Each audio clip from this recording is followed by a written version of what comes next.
नमस्कार, जयतु भारतः GST and other laws discussion and analysis के आज के अंक में आपका स्वागत है। अभी कोरोना महामारी की दूसरी लहर को ध्यान में रखते हुए इंपोर्ट एक्सपोर्ट में कोई बाधा न आए, इसलिए central board of indirect taxes and customs ने ट्रेड फैसिलिटेशन के लिए कई कदम उठाए हैं। उनमें से एक अभी जो नया कदम उठाया है उसके बारे में आज के अंक में जानकारी दे रहे हैं। कस्टम्स एक्ट के सेक्शन 143AA यह पावर देता है central board of indirect taxes and customs को कि ट्रेड को फैसिलिटेशन करने के लिए वह जो कस्टम्स एक्ट में प्रोसीजर दर्शाई गई है या जो डॉक्यूमेंटेशन दर्शाया गया है उसके अलावा की भी कोई प्रोसीजर प्रिस्क्राइब कर सकती है या कोई डॉक्यूमेंटेशन प्रिस्क्राइब कर सकते हैं। इसी सेक्शन 143AA के द्वारा प्रदत्त शक्तियों का प्रयोग करते हुए central board of indirect taxes and customs ने यह निर्धारित किया है कि 30 जून 2021 तक जो भी इंपोर्ट एक्सपोर्ट की प्रक्रिया के अंदर बॉन्ड देने की आवश्यकता है, वहां बॉन्ड के बदले में एक अंडरटेकिंग देंगे तब भी काम चल जाएगा। उसके आधार पर इंपोर्ट या एक्सपोर्ट के गुड्स का क्लियरेंस हो जाएगा। लेकिन यह जो अंडरटेकिंग दी गई है उसको 15/7/2021 तक जो भी निर्धारित बॉन्ड है वो जमा करके उसको रिप्लेस करना आवश्यक होगा। अभी क्योंकि लॉकडाउन भी लगा हुआ है, कई जगह पर बॉन्ड मिलने में भी दिक्कत आ सकती है, इसके कारण से यह टेम्पररी एक फैसिलिटी दी हुई है।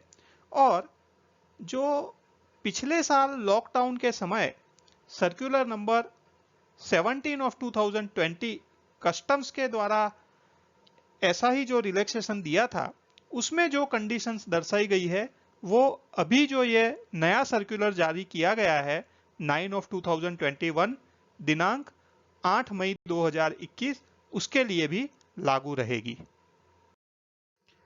यह बॉन्ड के बदले में अंडरटेकिंग देने का जो रिलैक्सेशन दिया है वह सेक्शन 18 जिसमें प्रोविजनल असेसमेंट के केसेस आते हैं, सेक्शन 59 वेयरहाउसिंग ऑफ गुड्स से रिलेटेड हैं, सेक्शन 143 जहां पर कोई कंडीशन का फुलफिलमेंट तुरंत नहीं हो सकता है तो उस केस में बॉन्ड देकर माल को रिलीज करवाया जा सकता है और बाद में उस कंडीशन का फुलफिलमेंट हो जाए तो वह बॉन्ड कैंसिल कर दिया जाता है, ऐसा प्रोविजन है।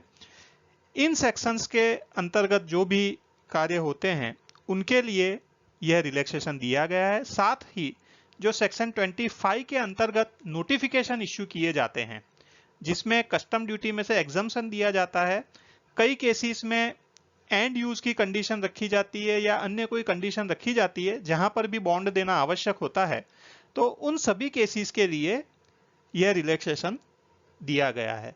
तो मेरे हिसाब से ज्यादातर जो रिक्वायरमेंट है बॉन्ड देने की वो यहां पर कवर हो जाती है।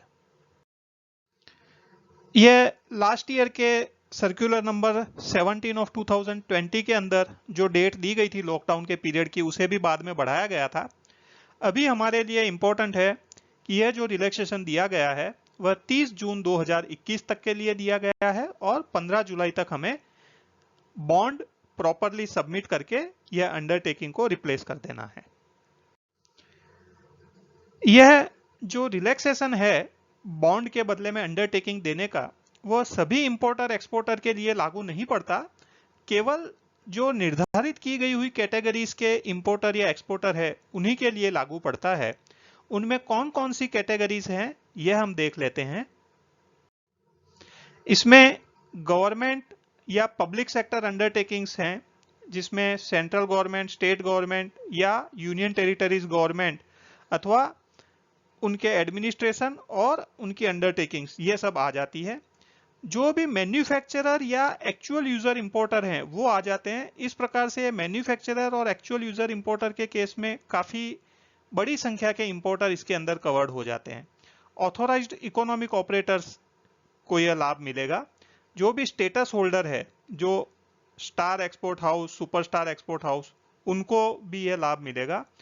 और all importers availing warehouse facility in terms of section 59 of the customs act 1962, जो भी इंपोर्टर सेक्शन 59 की वेयरहाउसिंग की फैसिलिटी का उपयोग करते हैं उन्हें भी यह लाभ मिलेगा। इन कैटेगरीज के अलावा के इंपोर्टर एक्सपोर्टर को इस फैसिलिटी का लाभ नहीं मिलेगा। जो बॉन्ड के बदले में अंडरटेकिंग देना है उसमें कुछ शर्तों का भी पालन करना है। वह शर्तें क्या क्या है?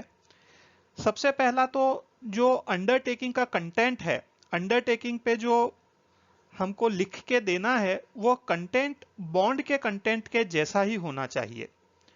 दूसरा, यह जो अंडरटेकिंग है वह इंपोर्टर या एक्सपोर्टर के जो बिजनेस लेटर हेड है उसके ऊपर टाइप करवा के अच्छे से प्रिंट करवा के, और जो इंपोर्टर है उसके ऑथोराइज्ड पर्सन के द्वारा प्रॉपरली साइन करके देना है। वह या तो अपने रजिस्टर्ड ईमेल आईडी से या जो भी कस्टम ब्रोकर है उसके ईमेल आईडी से कस्टम्स डिपार्टमेंट में जमा करवा सकते हैं। इसके अलावा जहां पर ई संचित फैसिलिटी ऑपरेशनलाइज हो गई है उसके थ्रू भी यह जमा करवा सकते हैं। यह जो अंडरटेकिंग है उसके अंदर एक अंडरटेकिंग यह भी देना होगा कि जो अभी का अंडरटेकिंग दे रहे हैं उसके बदले में 15 जुलाई 2021 तक हम प्रॉपर बॉन्ड जमा करवा देंगे इस अंडरटेकिंग के बदले में। जहां पर इंपोर्ट या एक्सपोर्ट के लिए कोई सिक्योरिटी की आवश्यकता होती है, कुछ सिक्योरिटी देने की, तो वहां पर इस अंडरटेकिंग को उस सिक्योरिटी का सब्स्टिट्यूट नहीं माना जाएगा। और जहां पर भी सिक्योरिटी की आवश्यकता है वहां सिक्योरिटी तो फर्निश करनी ही पड़ेगी। जो भी इस संदर्भ में बोर्ड के डायरेक्शन इंस्ट्रक्शन हैं उसके अनुसार जो भी सिक्योरिटी लेना होता है वह कस्टम ऑफिसर्स को वह सिक्योरिटी फर्निश करने के बाद में ही इंपोर्ट एक्सपोर्ट अलाउ किया जाएगा। जहां वेयरहाउस गुड्स हैं वहां पर एक वेयरहाउस से दूसरे वेयरहाउस के अंदर गुड्स का मूवमेंट केवल तभी अलाउ किया जाएगा जब मैन्युफैक्चरर या एक्चुअल यूजर इंपोर्टर हो, या वे ऑथोराइज्ड इकोनॉमिक ऑपरेटर हो या स्टेटस होल्डर हो।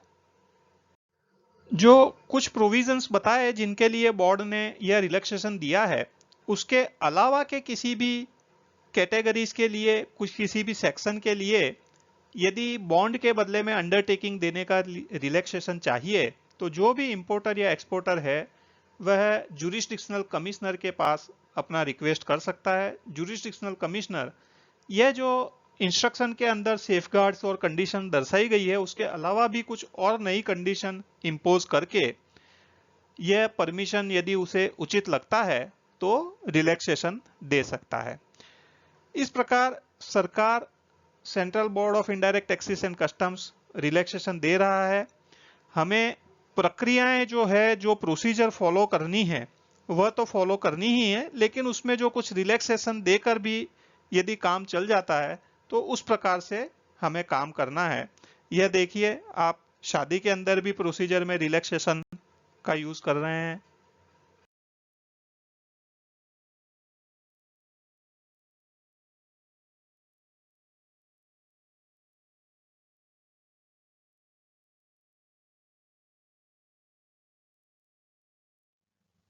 आज के अंक में बस इतना ही। धन्यवाद।